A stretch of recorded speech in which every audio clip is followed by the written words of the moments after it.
মুর্শিদাবাদ মসজিদ ও নবাবী ইতিহাসের শত কাহিনী। আজকের পশ্চিমবঙ্গের মুর্শিদাবাদ একসময় ছিল বাংলার রাজনৈতিক ও সাংস্কৃতিক হৃদয়। 1800 শতকে এই শহর শুধু প্রশাসনিক রাজধানীই নয়, বরং ইসলামী স্থাপত্য ও ধর্মীয় জীবনের এক গুরুত্বপূর্ণ কেন্দ্র হয়ে উঠেছিল। মুর্শিদ কুলি খানের আগমন 1704 খ্রিস্টাব্দে মুঘল সম্রাট আওরঙ্গজেবের নিযুক্ত দেওয়ান মুর্শিদ কুলি খান রাজধানী ঢাকাকে সরিয়ে ভাগীরথী নদীর তীরে একটি নতুন প্রশাসনিক কেন্দ্র স্থাপন করেন। এই নতুন শহরের নাম রাখা হয় তার নামানুসারে, মুর্শিদাবাদ। মুর্শিদ কুলি খান ছিলেন কঠোর শাসক, কিন্তু একই সঙ্গে ধর্মপ্রাণ। তার সময়েই মুর্শিদাবাদে বহু মসজিদ, মাদ্রাসা ও ইসলামী প্রতিষ্ঠান গড়ে ওঠে। কাতরা মসজিদ মুর্শিদাবাদের পরিচয়। 1723 সালে নির্মিত কাতরা মসজিদ মুর্শিদাবাদের সবচেয়ে গুরুত্বপূর্ণ মসজিদগুলোর একটি। এই মসজিদ শুধু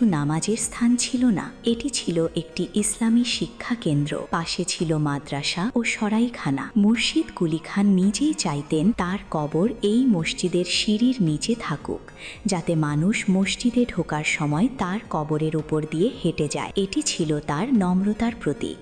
নবাবী যুগ ও ধর্মীয় সহ অবস্থান। মুর্শিদ কুলি খানের পর সিরাজউদ্দৌলা পর্যন্ত মুর্শিদাবাদ ছিল বাংলার নবাবদের রাজধানী। মুসলমানদের জন্য মসজিদ, এই সময়ে হিন্দুদের জন্য মন্দির, জৈন ও অন্যান্য সম্প্রদায়ের উপাসনালয় সবই পাশাপাশি গড়ে ওঠে। এখানে ধর্মীয় সহ অবস্থান ছিল বাস্তব, কাগজের কথা নয়। ইমামবাড়া ও ধর্মীয় জীবন। নবাবদের সময়ে শিয়া মুসলমানদের জন্য নির্মিত হয় নিজামত ইমামবাড়া, যা আজও ভারতের অন্যতম বৃহৎ ইমামবাড়া। মুহররম, ঈদ, মিলাদ সব ধর্মীয় অনুষ্ঠানেই মুর্শিদাবাদ ছিল সক্রিয় ও প্রাণবন্ত।